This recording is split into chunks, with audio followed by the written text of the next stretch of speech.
Tem uma historinha que circula aí nos meios educacionais há muito tempo, que conta que se alguém daqueles filósofos da Grécia, né, por exemplo, o Aristóteles, Epicuro, alguma pessoa dessa tivesse uma máquina do tempo e viesse para o tempo atual, eles não iam entender a maioria das coisas. Ele ia, digamos, estar no meio de uma avenida, estão aqueles carros passando, aqueles prédios altíssimos, aviões no ar, ele não entendeu nada, mas se ele chegasse perto de um prédio em que ele entrasse e visse numa sala uma série de pessoas olhando para uma outra pessoa na frente delas, ela saberia que provavelmente aquilo ali era uma escola, né?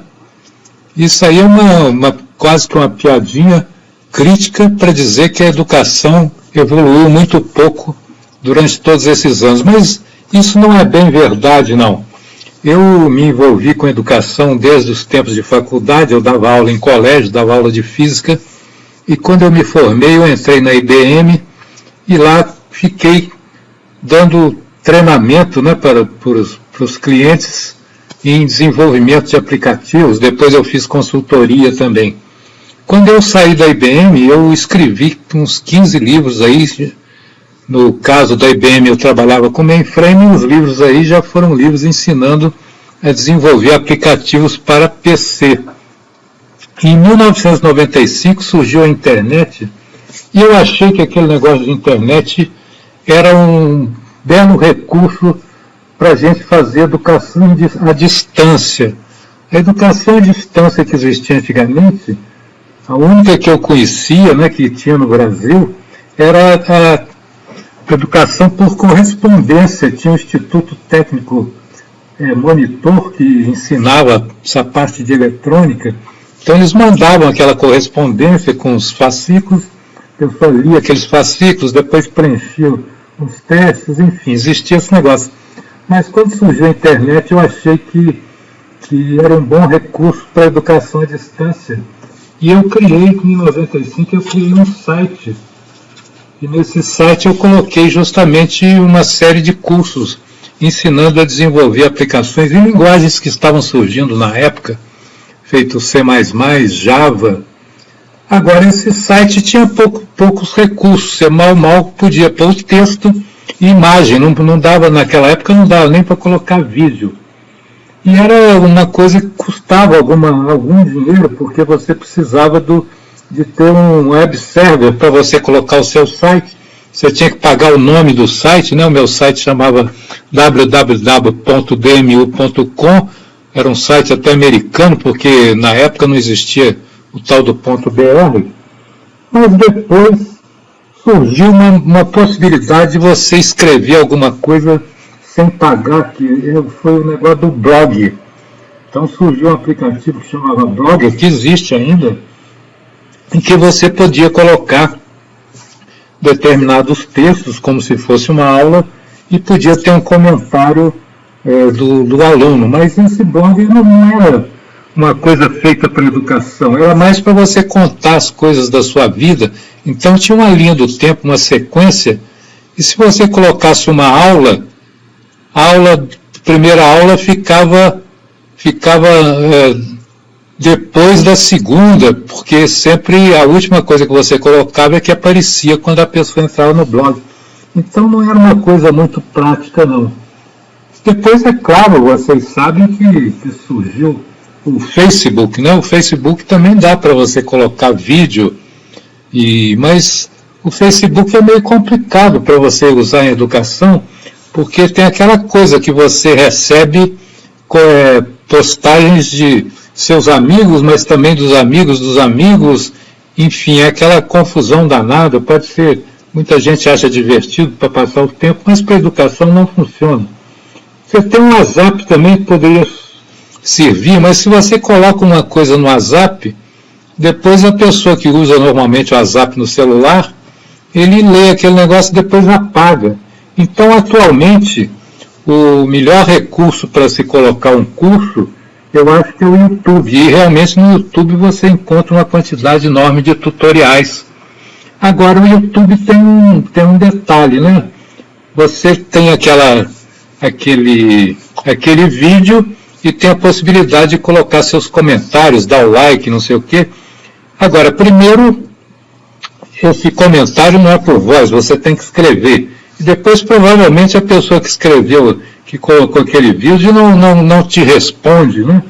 Não é uma coisa muito prática. É verdade que você tem live, na live você pode colocar o comentário enquanto a pessoa está dando uma aula, mas a live não funciona bem, porque se você tiver uma quantidade muito grande de pessoas comentando, aquele negócio passa muito rápido, e o professor, ao mesmo tempo que ele está dando a aula, ele não consegue ler. Então, pelo menos, é o que a gente tem mais hoje usado, é o YouTube. Por outro lado, quando começaram a surgir os videogames, as pessoas começaram a ter a ideia de criar um espaço 3D que simulasse uma sala de aula. Então o professor poderia, de alguma maneira, receber a visita dos alunos de uma forma assim de bonequinhos, né, os chamados avatares, e ele poderia dar aquela aula. E como na época já era possível você ter uma comunicação por voz, então essas pessoas, através dos seus avatares, conseguiriam conversar com o professor. E era possível também já nessa época que você colocasse nesse espaço imagens ou até vídeos. E o primeiro software que apareceu, e na época se dizia que ia mudar o mundo, não sei o que, se chamava Crockett.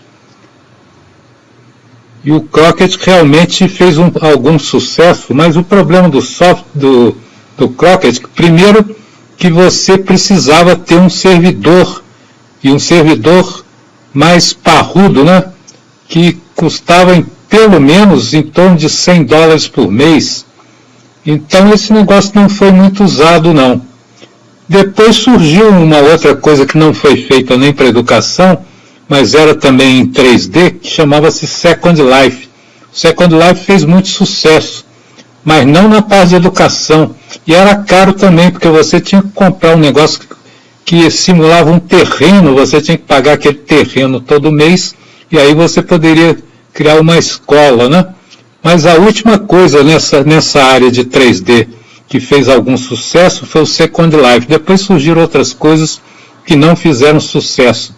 Agora, hoje, começaram a surgir os óculos de realidade virtual. Então, voltou essa ideia de criar espaços em realidade virtual para você ter aulas e os alunos, de alguma maneira, interagirem com o professor através de voz. E nós temos alguns softwares desses que estão por aí. Um dos mais antigos assim, né, porque esse negócio de óculos tem pouco tempo, é o Outspace. Agora, o Outspace ele tem um problema que você tem que escolher um determinado espaço, né? Você não pode criar um espaço personalizado para você. E os outros softwares também nessa área têm o mesmo problema. Existe um que chama Rumi, que tem esse mesmo problema. Você tem que escolher uns determinados espaços, você não pode criar o seu espaço. O outro que surgiu atualmente também se chama Engage, né? E o último lançamento nessa área é justamente aquele para o qual nós vamos fazer esse curso aqui, e que se chama Hubs. Foi criado por uma empresa chamada Mozilla, que é aquela empresa que criou o browser Firefox. E esse aplicativo, primeiro tem a grande qualidade dele, é que ele, pelo menos por enquanto, ele é grátis.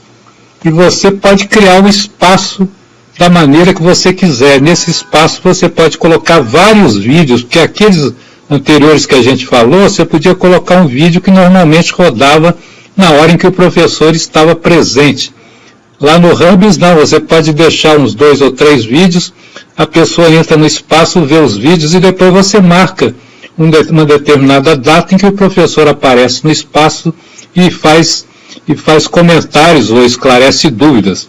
Então, no meu ponto de vista, é o melhor aplicativo nessa área. Se bem que eu não acredito muito, pelo menos por enquanto, que o óculos de realidade virtual faça sucesso. Ele apareceu aí, foi muito comentado, mas é uma coisa desconfortável, andou dando tonteira nas pessoas.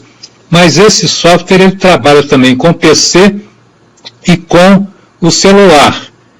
Agora, você pode usar o Rubius no PC ou no celular, mas para criar o espaço é preciso que você use o PC. Mas depois que você montar e instalar esse espaço no aplicativo Rubius, ele pode ser acessado através de um celular também.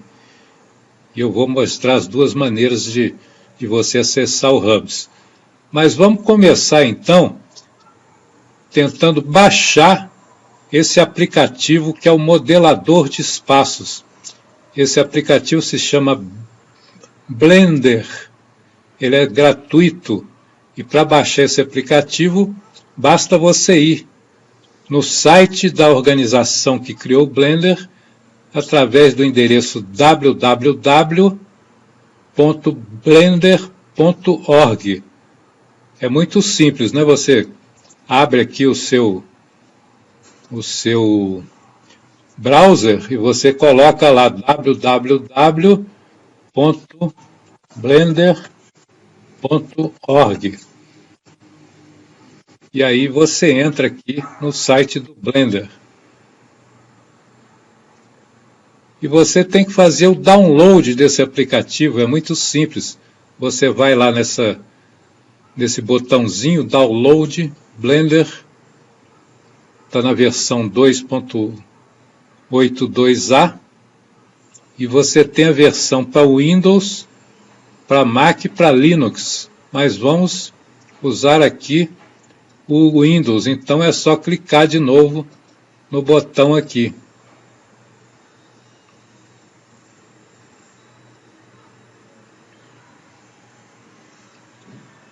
Aí você vai criar uma pasta qualquer, né?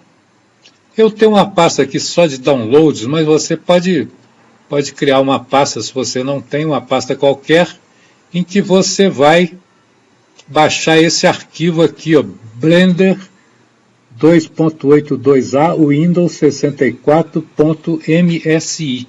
Então você salva esse arquivo. Depois de você salvar esse arquivo, basta você executar esse arquivo. Executando esse arquivo vai ser instalado no seu computador o Blender. E nós vamos ensinar então na próxima parte como é que você cria os seus espaços usando esse aplicativo Blender. Ok? Então é isso aí, espero que tudo dê certo com você. Se não der certo, tenta entrar em contato com a gente, que a gente tira as suas dúvidas.